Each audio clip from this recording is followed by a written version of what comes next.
would be great if there was a little bit more protection from these cars that are going really fast.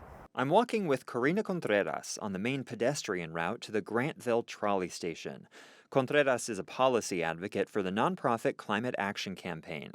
The trolley could be a major asset to the community of Grantville, but the journey to get there isn't easy or pleasant. It's a long and indirect walk, there's no shade, and it's right next to the deafening I-8 freeway. Yeah, noise is one of those things that can really destroy your peace of mind.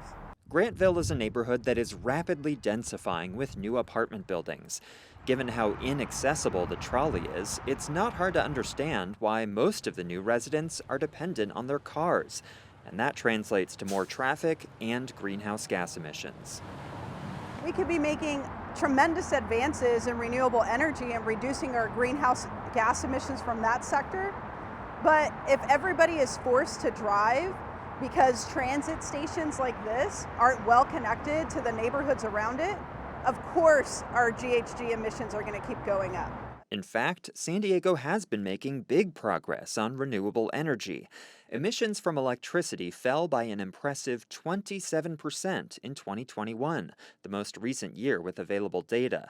But 2021 also saw more cars on the road as COVID restrictions eased, and that effectively canceled out the year's progress on renewable energy. Those findings were buried in the appendices of a climate monitoring report the city quietly released in March. It does need to trend downward. It has to, but policies don't manifest immediately. Alyssa Muto is San Diego's Director of Sustainability and Mobility. She says many of the city's climate policies, like allowing more dense housing in neighborhoods that are already less car dependent, will take years to translate to lower emissions. And she says the year-to-year fluctuations aren't as important as the long-term trend toward the city's goal of net zero emissions by 2035. We really changed that perspective of we're getting to net zero, so it doesn't matter the baseline of where we start. We just know we need to get to this zero number.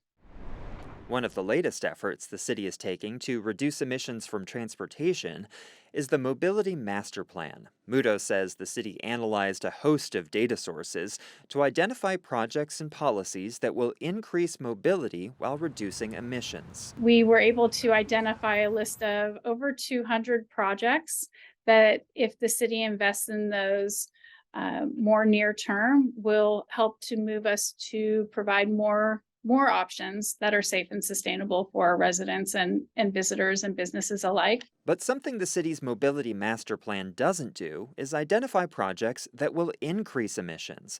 And there's one such project in Grantville. I'm here on Fairmount Avenue in Grantville. This road is the gateway to the neighborhood, and as you can see, it's pretty much always congested. The city traffic engineers are responding with a plan to widen the roads in this area to accommodate more cars. That'll cost taxpayers about $40 million, but get this, by the city's own estimates, best case scenario, it'll save drivers about 22 seconds. When we commit to a multimodal type of transportation system, we are enhancing street level safety. And that's what people want. Corina Contreras is unimpressed by the city's mobility master plan. She says it's good the city is paying attention to equity and trying to improve mobility infrastructure in low-income communities first. But the city still doesn't have a detailed plan for how to fully decarbonize its transportation system. And time is running out. Every year that you're not advancing towards achieving those goals, you are falling further and further behind, right? All of a sudden, you have this A+ vision and you're kind of operating at a D- level.